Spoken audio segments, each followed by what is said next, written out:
Bonjour à tous, on se retrouve pour une nouvelle position avec ici donc le trait pour les noirs, plus beaucoup de matériel dans cette position, dame tour fou pour les noirs avec deux pions contre dame tour cavalier, deux pions aussi. Euh, bon, il y a une menace, est-ce que c'est... Ah, c'est pas vraiment une menace d'ailleurs, hein. La dame noire est attaquée mais à vérifier si c'est vraiment une menace. Toujours se demander, d'ailleurs en partie, quand l'adversaire semble menacer quelque chose, est-ce que c'est vraiment une menace? Mais là, c'est pas le cas, puisque si la dame noire est prise par la dame blanche, et ben la tour va prendre la tour et ce serait mat, puisque le fou contrôle la dernière case du roi.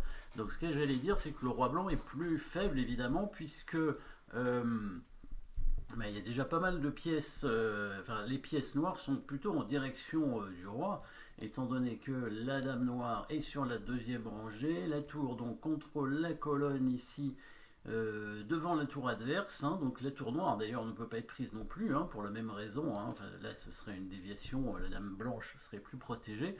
Donc ici, aucune des deux pièces lourdes des noirs ne peut être prise, donc intéressant déjà à remarquer. Et on voit le fou aussi qui contrôle la case du rang H2, donc la première rangée extrêmement affaiblie. Dernière chose qu'on peut remarquer dans cette position, c'est la position du cavalier blanc qui c'est un peu dommageable, c'est un peu compliqué pour le cavalier, il n'a pas beaucoup de cases et il peut facilement se faire attaquer sans être protégé rapidement. Donc un cavalier qui pourrait avoir des soucis. Bon, si les noirs arrivent à gagner ce cavalier, ils vont gagner la partie assez facilement. Il reste deux pions, c'est suffisant. Même un suffirait en fait pour gagner normalement avec une pièce de plus évidemment. Alors, on va essayer de chercher un petit peu les coups forcés. Évidemment, il y a des échecs. Il y en a deux, c'est tout. Tour prend tour et dame prend pion. Dame prend pion. Bon, ça fait pas grand chose. Le roi prend la dame et puis merci. L'échange des tours, la dame va reprendre. Pas d'échec par la suite. L'idée de prendre le cavalier pourrait éventuellement se faire, mais on n'arrive pas à contrôler suffisamment les cases. Attention, quand la dame prend en F1, il y a une attaque double sur ce pion, une double attaque sur ce pion avec cavalier et dame. Du coup, la dame noire serait obligée de rester en défense, et si le fou vient attaquer le cavalier va pouvoir bouger tranquillement et il risque de s'échapper assez rapidement. Donc l'échange des tours, l'échec en faisant tour prend tour ne semble pas forcément très efficace ici. On regarde évidemment rapidement ça, mais voilà, si la dame ne peut pas venir enfermer le cavalier, on pourrait faire un coup de dame en D5 dans l'idée d'enlever toutes les cases du cavalier, mais la dame blanche pourrait venir probablement permettre au cavalier de bouger. Alors attention aux menaces de mat. Peut-être un coup de dame. Oui, ça peut être pas mal ce coup de dame ici en F3. L'idée d'échanger les dames. On contrôle toujours évidemment la première rangée. On attaque ce pion. Et on permet éventuellement au cavalier de repartir en C6. Donc pour l'instant, on va chercher du coup une menace de mat dans cette position. Alors est-ce qu'il y a des menaces de mat en un coup? Menace de mat en un coup, sans faire échec évidemment. Puisque les échecs on les a déjà vus. Donc menace de mat en un coup, bah oui, si on prend la dame, on menace mat. Après il va reprendre la dame et ça va peut-être pas être très efficace non plus. Encore une fois, le cavalier cette fois peut sortir. Il y a quand même pas assez de matériel pour venir bloquer ces cases. Il faudrait probablement conserver la dame pour ça. Une menace de mat, du coup, en plusieurs coups. Plusieurs coups, c'est-à-dire, bon, c'est quand même une menace de mat, menace donc trois quatre coups peut-être, faisant que des échecs évidemment. Donc c'est quand même une menace cachée un petit peu. Alors il y a le coup de tour évidemment en G5 qui menace mat, mais là cette fois la dame noire peut être prise sans problème. Donc on va devoir conserver la tour sur cette colonne pour attaquer la tour blanche et le coup est caché un petit peu, bien sûr. Vous l'avez peut-être déjà vu, je pense, avec le coup de tour qui va arriver pour prendre le pion, c'est un joli coup. Le pion, on va mettre la tour en F3. Et dans l'idée que s'il prend évidemment la tour, on le mate tout de suite avec dame H2, bien évidemment. C'est l'idée. La tour est imprenable, encore une fois, s'il prend avec la tour, on prend sa dame et c'est mat. Au coup suivant, la tour est imprenable, la dame est toujours imprenable évidemment, parce que c'est mat directement. Et la menace, c'est de prendre ce pion, bien sûr, sur échec, et il ne peut pas reprendre à cause du mat derrière, et quand il va bouger son roi, il va se faire mater rapidement. Pas beaucoup de coups de défense dans cette position. On a essayé pas mal de choses. Bon, dans la partie, il a fait un mauvais coup, hein, mais bon, de toute façon, il n'y avait pas grand-chose à faire. Alors, je peux vous montrer la partie, il a sorti son cavalier, il a eu peur pour son cavalier. Évidemment, les noirs ont pris le pion, la tour est imprenable, encore une fois, le roi est venu en G1, et bon, là, les noirs sont allés prendre le cavalier comme ça, avec dame à 7 échecs, et surtout F2, fou, G3, pour menacer la tour, menacer mat, hein. Là, encore une fois, la tour ici ne peut pas être prise à cause du mat en 2 coups. Donc les noirs ont gagné la tour tout simplement, et donc les blancs ont abandonné. Il y avait un mat d'ailleurs ici, hein. Si vous voulez chercher le mat en quelques coups forcés, hein, vous pouvez essayer. Ce sont des échecs, hein. Les noirs pouvaient faire des échecs, des coups forcés pour trouver le mat. On va faire donc le coup de fou en H2, évidemment, pour forcer le roi à revenir, et après découverte avec le fou sur une case où il pourra venir faire échec, hein. La différence, voilà, le cavalier était venu en B7 pour contrôler la case en C5, hein, tout à l'heure, hein, si vous regardez bien la position ici. Voilà, le fou peut pas faire échec à cause du cavalier, mais simplement si on fait échec à la découverte, évidemment, on peut revenir, on peut aller en E5 aussi, hein, si on veut. C'est très vite aussi.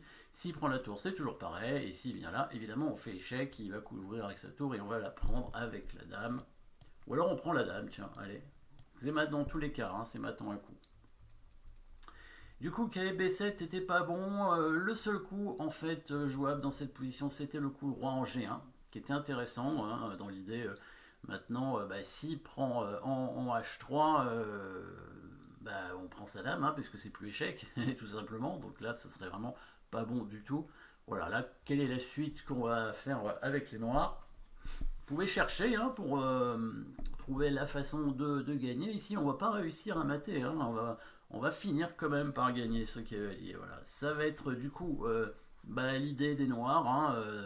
On va être obligé de revenir là-dessus, parce que le roi souvent a beaucoup de défense, hein. Le roi qui bouge quand même, hein, le roi qui... En fait, la menace, c'est de faire échec. Donc si on bouge le roi, on évite l'échec. Et souvent, ça peut enlever pas mal de problèmes, hein. Le coup forcé échec est toujours très, très dangereux en attaque. Le roi revient au G1 et du coup, on va refaire échec. On va refaire échec et on va aller chercher le cavalier. Bien sûr, mettez la pause pour essayer de trouver la façon de faire, mais la dame va se rapprocher du cavalier en faisant l'échec ici. Le roi obligé de repartir. On échange maintenant les tours parce que notre tour est en prise, et on va tout simplement aller chercher le cavalier avec la dame. Voilà, dame D7, hein. Cette fois on obtient le schéma où le cavalier se fait enfermer. S'il tente de défendre, le cavalier, évidemment, vous pouvez chercher le coup qui va menacer le cavalier et qui va le capturer, alors, de façon imparable, puisqu'on va aussi menacer mat, hein. Alors attention, on peut mettre le fou en E7, hein, parce qu'il faut protéger ce pion avec la dame aussi, puisqu'il est attaqué par le cavalier. Donc on va de l'autre côté par contre, et on n'a pas peur que le cavalier bouge, bien sûr, puisque la dame peut faire échec en D1, et ce serait mat au coup suivant. Bon, là c'est fini, mais le seul coup, hein, pour les blancs, ce serait de faire de sacrifier du coup le cavalier sur ce pion en échangeant les dames, en espérant faire nul ici. Bon, alors la position est gagnante, hein, pour les noirs, évidemment. Le danger, ça pourrait être si jamais les blancs arrivent à forcer la prise du pion ici, ça mettrait un pion de la bande sur une mauvaise case pour le fou, hein, parce que le fou ne contrôlerait pas la case de promotion, et avec un pion de la bande, ce serait nul. Donc il faut faire attention, hein. C'est le seul cas, hein, où fou et pion contre roi, fou et pion contre roi fait nul, c'est quand il y a un pion de la bande et que le fou ne contrôle pas la case de promotion dans le coin. Et il faut aussi que le roi, évidemment, soit dans ce coin, le roi de la défense, soit dans ce coin. Mais les blancs ne vont pas forcer hein, la prise du pion. Hein. Il n'y a pas de raison que les noirs prennent ce pion. Hein, par exemple, si les blancs font H4, on peut faire H4, mais sur H5, les noirs ne vont pas prendre le pion, ils vont simplement avancer. Et oui. Et après, ils vont capturer le pion avec le roi tranquillement. Donc il n'y a pas grand chose à faire avec les blancs. Alors ils peuvent avancer de 2 cases en espérant que les noirs avancent. Hein. À ce moment-là, là ce serait une erreur, hein, bien sûr, puisque là les blancs forcent la prise du coup. Hein, mais les noirs ne vont pas faire ça. Le mieux à faire pour les noirs, c'est de bloquer le pion tout simplement pour l'empêcher d'avancer. Et après, il peut tranquillement s'avancer avec son roi. Hein, et puis arriver à gagner du terrain hein, avec son roi tranquillement ici. Hein, par exemple, bouger son roi ici. Et on pourrait même se permettre d'avancer le pion dans cette position pour faire un zugzwang. Alors attention quand même, hein, parce que là on est dans un schéma où évidemment le fou ne doit pas trop bouger de cette case, parce que sinon le pion va avancer, mais le roi noir voilà, va pouvoir réussir normalement à aller vers le pion. Bon, c'est un peu long hein, évidemment, mais ça pourrait être voilà, une position comme ça. Le roi blanc peut rien faire de toute façon. Voilà, le fou contrôle la case du roi ici. Donc le roi noir va pouvoir arriver au bout d'un moment, il va se rapprocher du pion et on va arriver à le capturer avec le roi, voilà, etc. Après on va prendre le pion. Voilà une façon de gagner peut-être, bon il y en aurait d'autres hein, certainement, hein, suivant comment ça pourra arriver. En tout cas, joli petit coup de tour ici qui permet de créer des menaces et puis de forcer la décision assez vite. Hein. Encore une fois, les blancs n'ont pas le joli meilleur coup.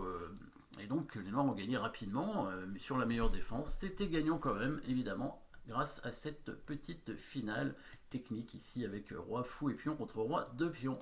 Merci d'avoir suivi cette position et à très bientôt.